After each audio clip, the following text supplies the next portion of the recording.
দেখো এখন কাকিকে নিয়ে এসেছি কাকি বাড়ি থেকে, আর কাকি এখন দেখবে, দেখে মানে দেখে তুমি অবাক হয়ে যাবে যে আমরা এত মাছ পেয়েছি, এত পরিমাণে মাছ পেয়েছি।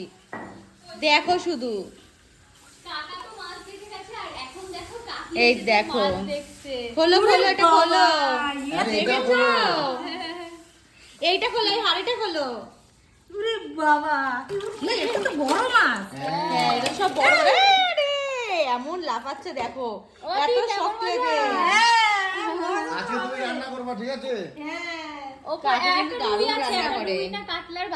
এই দেখো, এই দেখো, এই গামলাটাই দেখো, এইদিকে আসো, এই গামলাটার মধ্যে দেখো, এবার এদিকে আসো, এই দেখো কাকি, এটা তোলো, এটা তোলো। কাকা বলে কি যে ইসে কাতলা মাছের বাচ্চা এটা। কাতলা মাছের? হ্যাঁ। ও কাকি ওখানেই শেষ না, এবার এদিকে আসো, এইটা তোলো, এইটা তোলো এবার, দেখো এটা তুলে। ওরে বাবা, এই তো শিঙি মাছ, হ্যাঁ। কই মাছ। কই? শিং, সেটা কই, বড় মাছ।